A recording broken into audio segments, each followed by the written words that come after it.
Selamat pagi. Pada pertemuan hari ini kita akan pelajari tentang materi genetik yang merupakan awal dari kalau nanti misalnya kita akan belajar tentang genetika. Jadi di awal materi ini kita akan belajar tentang materi genetik itu terdiri dari apa saja. Kemudian tentang sintesis protein, bahwa dalam suatu ciri atau sifat yang dimiliki oleh individu baik hewan maupun tumbuhan dan manusia, itu ciri yang dimiliki itu diturunkan dari kedua induknya. Kalau manusia berarti dari kedua orang tua, dari kedua orang tuanya. Misalnya ya, ada yang sudah tahu golongan darahnya? Ya, golongan darah apa? Golongan darahnya apa? Oh, berarti kedua orang tuanya sudah bisa diperkirakan. Kalau misalnya belum tahu, kira-kira golongan darah orang tuanya apa? Ayahnya apa? O, ibunya A. Kenapa kalau golongan darahnya A bisa yang diperoleh alter itu O? Gimana? Misalnya ada dua ya cara penulisan genotipnya. Kalau golongan darah O itu ada dua, yaitu inol-inol. Kemudian yang golongan darah A itu ada dua macam, yang heterosigot maupun yang homosigot. Kalau alter ini kemungkinan yang orang tuanya adalah yang heterosigot, jadi IA dan inol. Nah, seorang anak mendapat yang setengahnya, berarti kemungkinan dari ayah yang inolnya, kemudian yang ibunya yang inolnya, jadi inol-inol jadi golongan darahnya. Gitu ya, jadi untuk semuanya cara penurunannya seperti itu. Nah, penurunan sifat itu bisa dilihat dari mana? Dari suatu protein yang diturunkan. Nah, kita harus lihat dulu sintesis protein gitu ya. Nah, untuk ini kita judulnya sintesis protein, kemudian temanya adalah dari DNA menjadi kehidupan dengan memahami proses sintesis protein.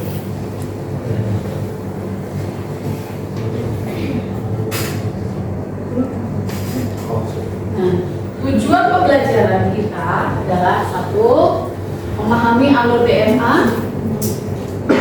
membentuk RNA dan terbentuk protein. Kemudian yang kedua, menganalisis mekanisme transkripsi dan translasi melalui simulasi. Nanti kita lihat dengan video simulasi transkripsi dan translasi. Yang ketiga, mengaitkan peran sintesis protein terhadap pembentukan karakteristik makhluk hidup. Seperti yang tadi contohkan, golongan darah diperoleh dari setengah ayah setengah ibu.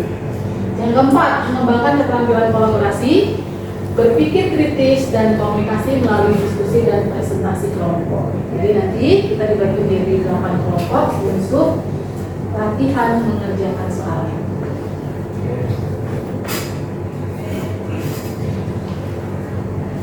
Nah, sebelum ke sintesis protein, kita akan lihat dulu yang menentukan suatu ciri itu di mana letaknya ya. Dalam satu sel hewan, sel manusia gitu ya. Nah, itu ada yang namanya kromosom. Di dalam inti sel terdapat kromosom, kemudian di dalam kromosom itu terdapat DNA. Nah, benang yang dua untai itu yang berupa double helix itu disebut dengan DNA. Nah, bagaimana struktur DNA itu? Nah, sebagai berikut. Struktur DNA terdiri dari ikatan nukleotida. Nukleotida yang satu dengan nukleotida yang lain akan berikatan membentuk polinukleotida. Nah, polinukleotida itu untuk DNA rantainya panjang. Jadi DNA itu rantai panjang dan berpilin. Kenapa terjadi pilinan bisa kita lihat di sini. Jadi nukleotida, satu nukleotida itu terdiri dari satu fosfat, satu gula, dan satu basa nitrogen. Kemudian arahnya untuk pilihan DNA itu dari 3 aksen ke 5 aksen dan sebaliknya dari 5 aksen ke 3 aksen. Jadi bukan ini lurus sejajar, tetapi ini posisinya kebalikan, sehingga maka akan menyebabkan terpilihnya benang DNA tersebut. Terbentuknya ikatan hidrogen antara untai yang satu dengan untai yang lain dihubungkan oleh ikatan hidrogen. Nah, Basa nitrogen itu ada dua macam, basa nitrogen purin dan basa nitrogen pirimidin. Basa purin ada dua, yaitu berupa adenin dan berupa guanin. Sedangkan yang pirimidin terdiri atas timin dan sitoksin.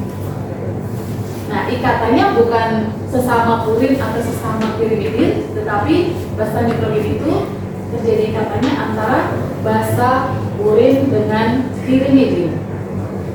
Untuk adenin berikatan dengan timin. Untuk guanin berikatan dengan sitoksin. Seperti ini ya. Jadi adenin berikatan dengan timin, timin dengan adenin. Kemudian sitoksin dengan guanin, guanin dengan sitoksin.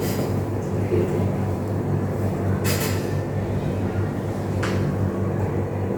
Nah, untuk bisa menentukan nanti suatu terjadinya sintesis protein, kita harus tahu dulu. Ini tabel ya, tabel perbedaan DNA dengan RNA yang membedakan yang ibu garis bawahi, yaitu di basa nitrogen. Kalau DNA itu purinnya adenin dan guanin. Ini mau ngasih dari info yang buat TKA Christian.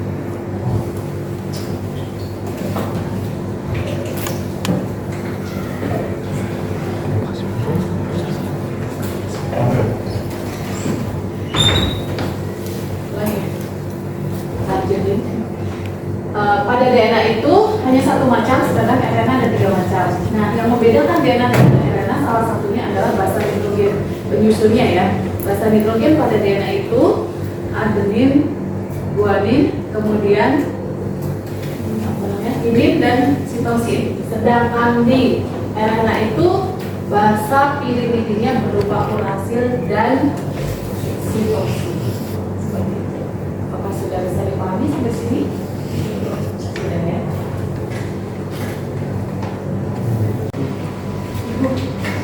Ya, saya ada yang kurang paham tadi di bagian ini masih di bagian perbedaan DNA sama RNA. Mungkin boleh dijelasin ulang nggak? Ya, boleh.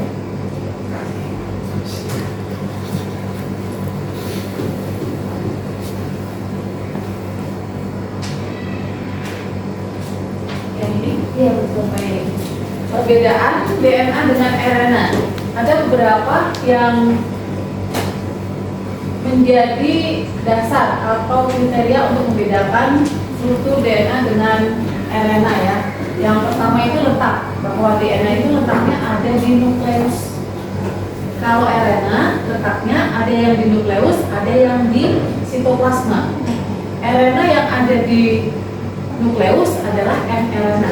mRNA yang dibentuk dari DNA template. Kemudian kalau RNA yang keduanya ada sisa 2 lagi, yaitu RNA transfer dan RNA duta. Itu ada di sitoplasma.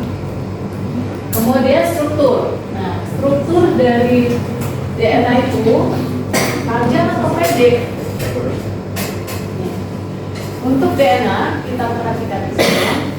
Yang sebelah kanan, DNA itu terdiri dari 2 rantai yang panjang dan saling berikatan berkilir, maka disebut dengan double helix.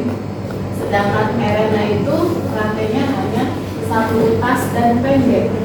Pendek itu diperoleh dari mana? Rantai pendek mRNA itu diperoleh dari transkripsi dari DNA template. Nah, berikutnya gula yang membentuk itu gula pentosanya untuk DNA berupa deoksiribosa, kemudian RNA itu gula ribosa. Yang berikutnya basa nitrogen. Nah, ini yang sangat menentukan untuk DNA dan RNA itu dalam proses pembentukan asam amino. Basa nitrogen purin terdiri dari adenin dan guanin, pirimidin, timin, dan sitosin. Sedangkan untuk RNA itu basa nitrogen purinnya adenin dan guanin, kemudian pirimidinnya urasil dan sitosin. Jadi di bagian RNA itu basa nitrogen tidak ada timin, tapi adanya adalah urasil.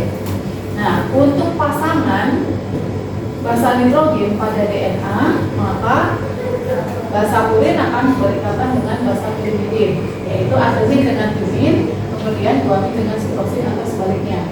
Sedangkan untuk basa nitrogenik RNA itu, untuk mRNA yang terbentuk itu tidak ada timin. Jadi kalau di DNA template itu ada adenin, maka pasangannya bukan timin, tetapi urasil. Kadar DNA itu tetap, kemudian RNA kadarnya berubah-ubah sesuai dengan sintesis protein. Panjangnya itu tergantung dari codon start dan codon stop. Jadi panjangnya mRNA tergantung codon start dan codon stop. Berikutnya fungsi. Nah, apa fungsi DNA? Membawa materi genetik dan mengatur proses sintesis protein, yaitu sebagai DNA template atau sebagai blueprintnya. Sedangkan untuk RNA itu sebagai pelaksana sintesis protein, yaitu untuk terbentuknya mRNA, kemudian mRNA akan keluar dari DNA, mRNA akan keluar dari intisar menuju ke sitoplasma. Dan di sitoplasma sudah siap ribosom untuk menyiapkan asam amino yang dipesan oleh mRNA. Begitu Mas. Untuk mempelajari lebih lanjut tentang bagaimana sintesis protein terjadi, dan kita saksikan penayangan video selanjutnya. Terima kasihnya, like dan share kepada teman-teman kalian sebanyak-banyaknya. Proses sintesis protein adalah pembentukan partikel protein yang melibatkan sintesis RNA dan dipengaruhi oleh DNA. Ada dua tahapan pada proses sintesis protein. Yang pertama, tahap transkripsi, dan yang kedua, tahap translasi. Kita akan bahas mulai dari tahap yang pertama, yaitu transkripsi. Proses transkripsi terjadi di dalam nukleus. Proses ini adalah proses pencetakan rantai messenger RNA atau RNA duta dengan cara menjiplak rantai DNA template. Proses transkripsi dibantu oleh enzim RNA polimerase. Di dalam proses transkripsi kita bagi menjadi 3 tahapan, yaitu inisiasi, elongasi, dan terminasi. RNA duta dibentuk dengan menjiplak DNA template atau DNA cetakan, di mana basa adenin akan berubah menjadi urasil, basa timin akan diubah menjadi adenin, basa guanin diubah menjadi sitosin, dan basa sitosin akan diubah menjadi guanin. Nah, perhatikan ilustrasi berikut ini. Pada tahap inisiasi, enzim RNA polimerase menempel pada promoter, lalu ikatan hidrogen pada DNA dibuka. Karena RNA duta dibuat dengan menjiplak DNA template, maka basa A menjadi U, basa T menjadi A, basa G menjadi C, dan basa C menjadi G. Nah, RNA polimerase akan terus-menerus menyusun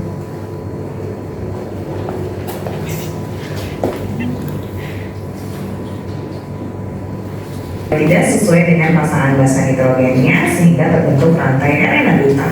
Tahap tersebut disebut tahap elongasi. Lalu tahap terminasi, yaitu ketika RNA selesai terbentuk, terlepas dari DNA dan menuju ke sitoplasma. Dilanjutkan dengan tahap kedua, yaitu translasi. Tahap translasi terjadi di sitoplasma dengan bantuan ribosom. Setiap 3 basa atau yang disebut kodon akan diterjemahkan menjadi 1 asam amino. Translasi terbagi juga menjadi 3 tahap, yaitu inisiasi, elongasi, dan terminasi. Inisiasi adalah ketika ribosom bertemu dengan start codon, elongasi adalah penerjemahan codon satu persatu, dan tahap terminasi adalah ketika ribosom bertemu dengan stop codon. RNA yang membawa codon akan keluar dari nukleus menuju ke sitoplasma, lalu datanglah ribosom subunit besar dan kecil yang akan menerjemahkan codon satu persatu. Dibantu dengan RNA transfer yang membawa antikodon dan asam-asam amino. Setiap RNA T akan membawa asam amino yang spesifik sesuai dengan kodon masing-masing. Seperti ini kira-kira video ilustrasi peristiwa translasi. Nah, translasi akan berlangsung terus sampai akhirnya ribosom bertemu dengan stop codon. Translasi akan terhenti dan hasil akhirnya adalah rantai polipeptida.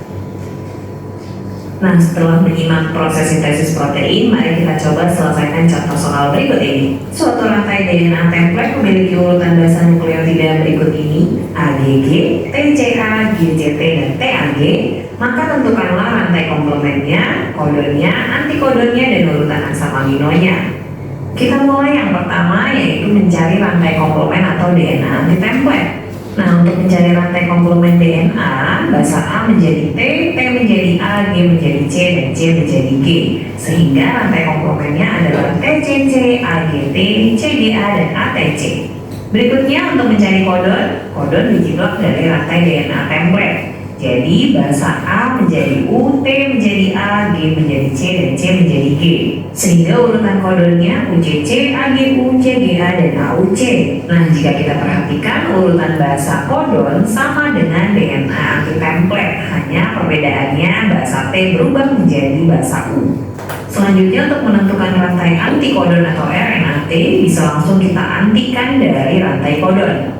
A menjadi U menjadi A, G menjadi C, dan C menjadi G. Sehingga rantai antikodonnya adalah AGG, UCA, GCU, dan UAG.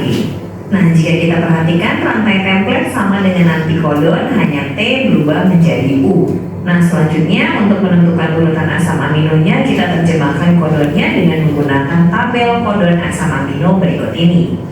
Berdasarkan tabel, urutan asam aminonya adalah serin, arginin, dan isoleucin.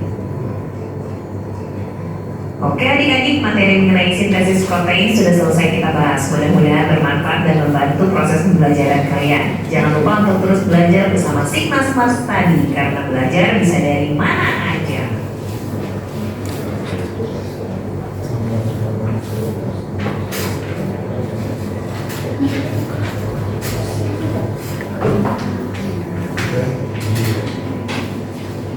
Nah, kita sudah melihat simulasi terjadinya protein. Lalu kita akan belajar untuk menerapkannya bagaimana kalau suatu rantai DNA diketahui, kemudian kita diminta untuk menentukan asam amino. Jadi nanti kalian akan ibu bagikan LKPD-nya untuk bekerja dalam kelompok untuk saling belajar bersama.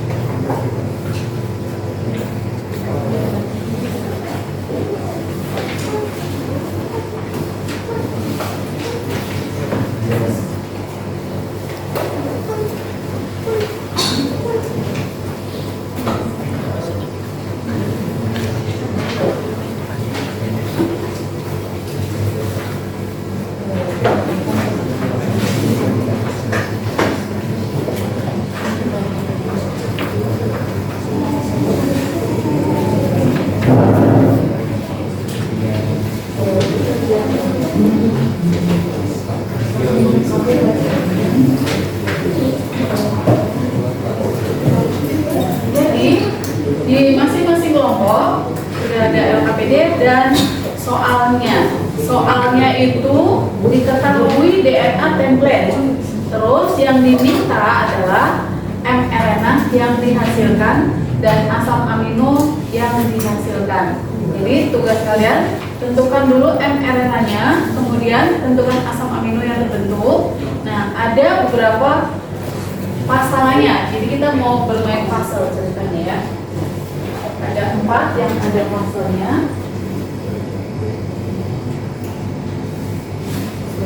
Sesuai nomornya ya.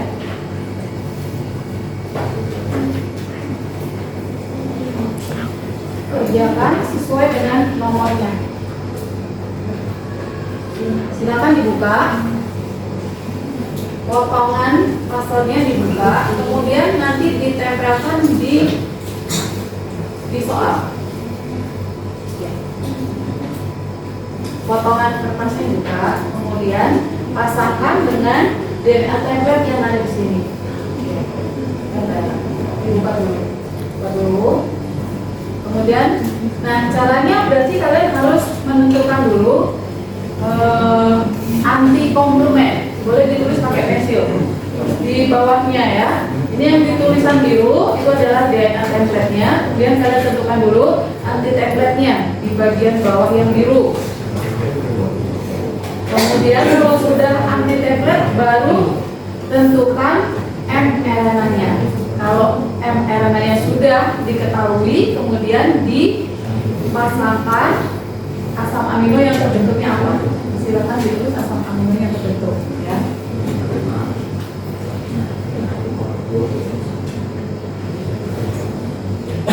Yang tidak ada pasangan kertasnya ditulis di kertasnya.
Mengerjakan soal latihan untuk menentukan asam amino, maka akan diambil dua kelompok untuk mempresentasikan hasil asam amino yang sudah pada tentukan.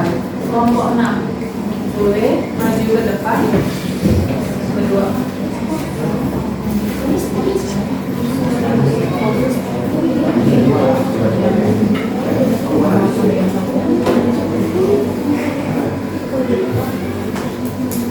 Selamat siang Ibu Brara dan teman-teman sekalian. Di sini kami kelompok 6 dengan anggota saya sendiri William Johannes dan teman saya. Di sini kami akan membacakan MNF yang dihasilkannya, yaitu dari AUG, CUU, GA, CGC, CCU, CCA, GCU, UAC, UAA, dan AUU. Asam amino yang dihasilkan adalah asam amino yang dihasilkan adalah metionin, leusin, glisin, arginin, prolin, glutamin, alamin, tirosin, stop, terus isoleusin.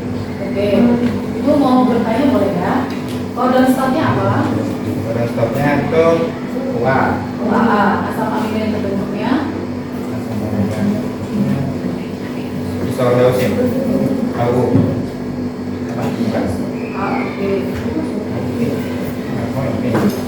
Oh iya. Metionin. metionin. Kodon stopnya adalah metionin ya. Semua soal tadi pakai kodon stop. Lalu kelompok 6 menuliskan ada kodon stopnya dan ada kodon stop. Kodon stopnya adalah dua. Iya. Apakah ada asam amino berikutnya? Ada, yaitu apa? Isoleusin. AU. Ada dua. Untuk kelompok 6, setelah kodon stop masih ditranslate lagi ada asam aminonya. Seharusnya tidak. Jadi dalam transkripsi dan translasi, kalau ada kodon stop berarti mulai metionin, akan terjadi translasinya sampai ketemu kodon stop. Salah satu kodon stop. Nah, kalau ketemu kodon stop berarti setelahnya itu tidak ditranslasi. Ya. Terima kasih untuk kelompok 6 sudah mempresentasikan, kita kasih.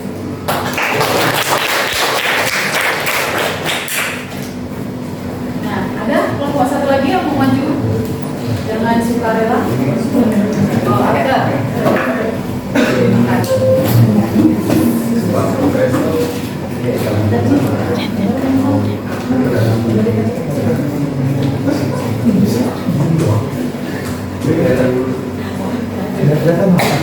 Baik, kelompok 7 silakan. Kami dari kelompok 7 bakal presentasiin apa yang tadi kita kerjain. Nah, kita dapat DNA template itu TAC, GAA, CCT, GG, BGA, ATC, GTT, CGA, ATG, TAA. Nah, kita ngerjain yang mRNA yang kita dapat tuh AUG, CUU, IgA, CGC, CUU, CTU, UAG, CAA, GCU, UAC, sama AUU. Setelah itu kita dapat asam aminonya. Asam aminonya tuh dari metionin. Metionin tuh start, myosin, glisin, arginin, prolin. Terus kita dapat stop. Stopnya tuh kita dapat di UAG. Oke, terima kasih. Nah, kelompok 7 sudah benar menuliskan asam amino yang terbentuk itu setelah ketemu codon stop tidak ditransfer lagi. Baik, terima kasih untuk kelompok 7. Terima kasih.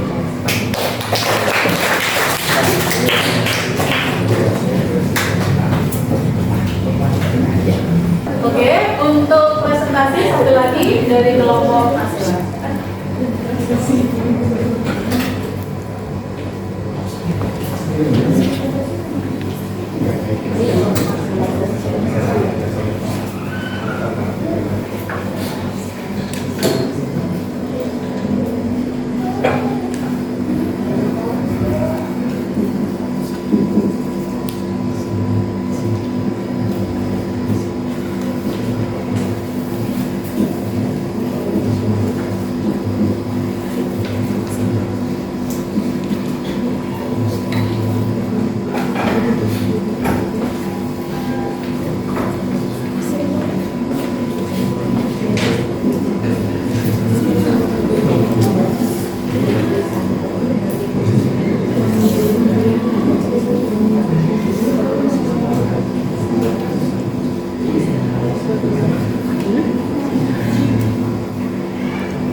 Selamat pagi teman-teman semua.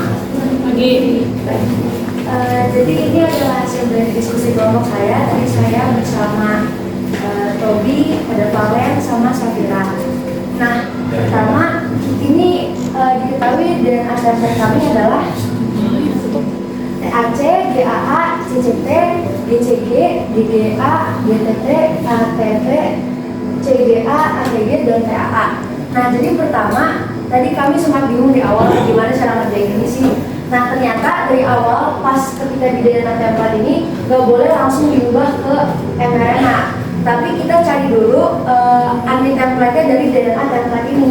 Nah, setelah kita cari itu ternyata dari TAC dia akan berubah menjadi ATG, sementara dari GAA dia berubah jadi CTT, dan kalau dari CCT dia berubah jadi GGA, terus kalau dari GCG dia berubah jadi CGC, terus kalau dari GGA dia berubah jadi CCT, GTT dia berubah jadi CAA, ATT berubah jadi TAA, CGA berubah jadi GCT, ATG berubah jadi TAC, dan TAA berubah jadi ATT. Nah itu sendiri tuh ada rumusnya dari masing-masing untuk mengubah dari DNA template ke DNA yang anti template. Baru ketika dia udah jadi anti template, baru kita bisa ubah jadi